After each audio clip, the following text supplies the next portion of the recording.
வணக்கம் நண்பர்களே, உங்களை இந்த லேர்ன் இங்கிலீஷ் இன் தமிழ் யூடியூப் சேனல் மூலம் வரவேற்பதில் மிகவும் பெருமிதம் கொள்கிறேன்.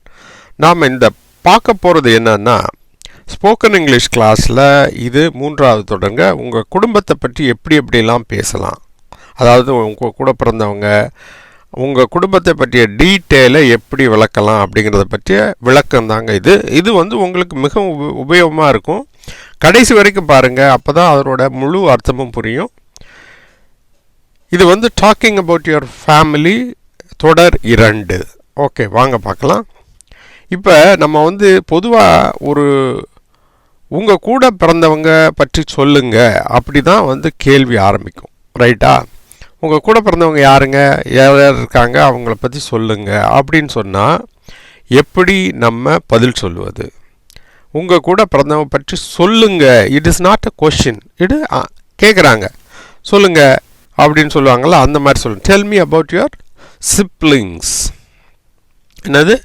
Del me about your siblings அப்படின்னு கேட்கும் பொழுது உங்களுடைய பதில் எப்படி இருக்கணும் அப்படிங்கிறத பற்றி பார்க்கலாம், ரைட்டா? சிப்ளிங்ஸ்னால் கூட பிறந்தவங்க, தெரியுதா? இப்போ பார்க்கலாம் என்ன கேள்வி கேட்பாங்க, என்னென்ன மாதிரியான கேள்விகள் இருக்கும், அதுக்குரிய பதில்கள் என்ன இருக்கும். எனக்கு 2 அண்ணன்கள் மற்றும் ஒரு அக்காவும் இருக்கிறாங்க, நான் தான் கடைக்குட்டி அப்படின்னு தமிழில் சொல்லுவோம். எனக்கு 2 அண்ணன் இருக்கேன், ஒரு அக்கா, நான் தான் கடைசி அப்படின்னு சொல்லுவோம் இல்லையா? இதை எப்படிங்க சொல்கிறது, ரைட்டா? I have 2 older brothers and 1 older sister. I am the youngest in the family. யங்கஸ்ட்னு எப்போ சொல்லுவோம்? மோர் தென் 2 இருந்தால் மட்டும்தான் சொல்ல முடியும்.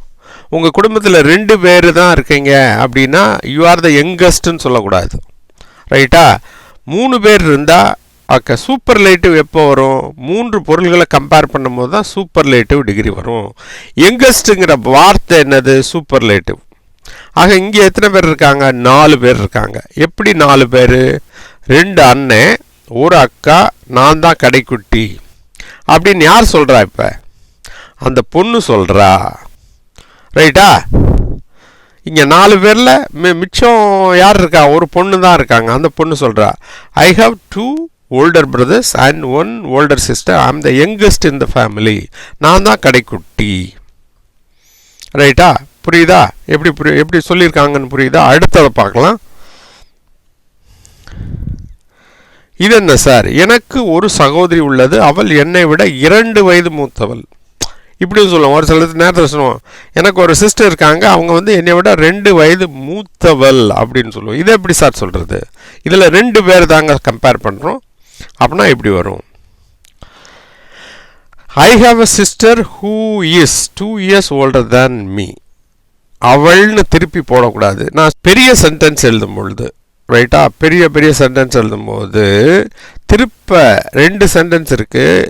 இந்த 2 சென்டென்ஸில் எனக்கு ஒரு மூத்த சகோதரி இருக்காங்க, அவ என்னை விட 2 வயது மூத்தவள், திருப்பியும் அவள்னு வருது. அதனால் அந்த அவள்ங்கிறதுக்கு எக்ஸாக்டாக என்ன வார்த்தைன்னா ஹூ இஸ் எக்ஸாக்ட் வார்த்தை, ரைட்டா?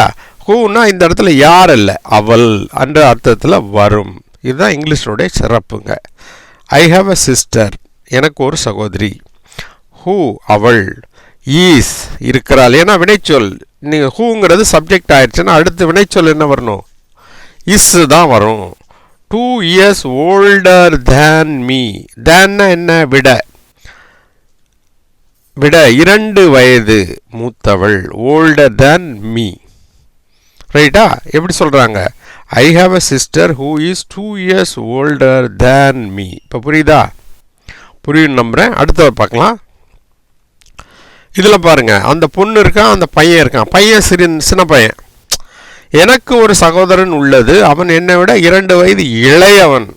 இப்படியும் சொல்லுவோம்ல. எப்படி சொல்லுவோம்? எனக்கு ஒரு சகோதரன் இருக்கான், அப்புறம் பிரதர் இருக்கான், அவன் 2 வயசு சின்ன பையன் அப்படின்னு சொல்லுவான். யார் சொல்கிறா? இந்த பொண்ணு சொல்கிறா, ரைட்டா? எப்படி சொல்லியிருப்பா? ஐ ஹாவ் அ பிரதர். திருப்பி அவனுன்னு போடக்கூடாது. அந்த இடத்துல என்ன பண்ணலாம்? ஹூ யூஸ் பண்ணலாம் அப்படின்னு சொல்லியிருக்கேன். Who is 2 years younger to me. இங்கே தேனும் போடலாம். ஐ have a brother who is 2 years younger than me அப்படின்னு சொல்லலாம். Who is 2 years younger to meன்னு சொல்லலாம் பேச்சு வழக்கில். எழுதும் போது தேன் தான் போடணும். சரியா? நம்ம பேச தான் செய்கிறோம். அதனால் 2 உதாரணத்தையும் இங்கே கொடுத்துருக்கேன். ஐ have a brother who is 2 years younger to me. ரைட்டா? இப்படி சொல்லுவோம்ல. ரைட். அடுத்த ஒன்று பார்த்துடலாம். எனக்கு ஒரு சகோதரன் உள்ளது. அவன் ஒரு டாக்டராக இருக்கான் அப்படின்னு சொல்கிறோம்ல. டாக்டராக பயிற்சி செய்கிறான். அப்போ டாக்டராக இருக்கான் அப்படின்னு சொன்னால் இதை எப்படி சொல்கிறது சார்? எனக்கு ஒரு சகோதரன் உள்ளது. I have a brother who is practising as a doctor. ஹூங்கிறது சப்ஜெக்ட், அதுக்கப்புறம் வினைச்சொல்லுங்கிறது இஸ் ப்ராக்டிஸிங். ஆக டாக்டர் ஆகங்கிறதுக்கு என்னது? As a doctor. ஆகங்கிறதுக்கு என்ன சொன்னேன்? ஆஸ். ரைட்டா? As a doctor. என்னது? டாக்டர் ஆக. அந்த ஆக ஆஸ்ங்கிறது இந்த இடத்துல ப்ரிப்போசிஷனாக வந்திருக்கு இல்லையா? As a doctor. I have a brother who is practicing as a doctor. ரைட்டா? புரியுதா? இப்படியும் சொல்லலாம். I have a brother who is a doctor. I have a brother who is a lawyer. I have a brother who is an engineer. அப்படின்னு சொல்லலாம். புரியுதா? எப்படியெல்லாம் நீங்கள் உங்கள் ஃபேமிலியில் எப்படி இருக்காங்களோ அதை அப்படியே சொல்லலாம். ரைட்டா?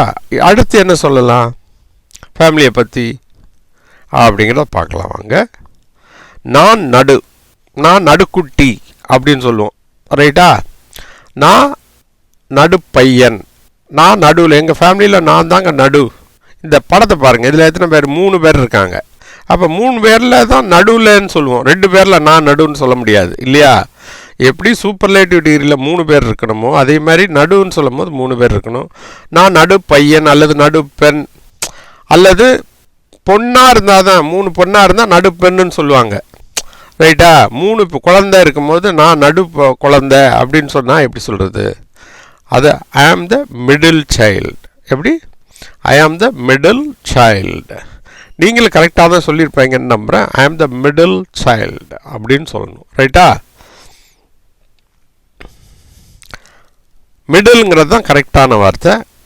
இதே மாதிரி உங்கள் குடும்பத்தை பற்றி நான் என்னென்ன சென்டென்ஸ் சொல்லியிருக்கணும் அதை அப்படியே ட்ரை பண்ணி கமெண்ட் காலத்துக்கெல்லாம் முயற்சி பண்ணுங்கள். நான் உங்களுக்கு அது சரியாக தவறாங்கிறத விளக்க ரெடியாக இருக்கிறேன். மேலும் இந்த சேனலின் பயன் உங்கள் வீட்டு பக்கத்தில் தமிழ் வழியில் படிக்கும் மாணவ மாணவிகள், கல்லூரி அன்பர்கள், ஆங்கிலத்தை எழுத படிக்க விரும்பும் தமிழ் அன்பர்கள் இருந்தால் இந்த சேனலை பற்றி எடுத்து சொல்லுங்கள். இந்த சேனலை நீங்கள் சப்ஸ்கிரைப் பண்ணலைன்னா ப்ளீஸ் சப்ஸ்கிரைப் பண்ணுங்கள். அதோடு மட்டும் இல்லாமல் இந்த பெல் ஐக்கானை கிளிக் பண்ண மறந்துடாதீங்க. அப்படி கிளிக் பண்ணுறதுனால நாங்கள் போடுற வீடியோக்கள் அனைத்தும் உங்களுக்கு உடனுக்குடன் சேரும் என்பதை இதன் மூலம் தெரிவித்துக் கொள்கிறேன். மேலும் இந்த சேனலின் பயன் உலகம் முழுமைக்கும் உள்ள நம் சொந்தங்களுக்கு சென்றடைய இந்த சேனலை பற்றிய விவரங்களை வாட்ஸ்அப்பிலோ அல்லது ஃபேஸ்புக்கிலோ ஷேர் பண்ணுங்கள் என்றும் தாழ்மை என்பதை கேட்டுக்கொள்கிறேன். நண்பர்களே, நன்றி, வணக்கம்.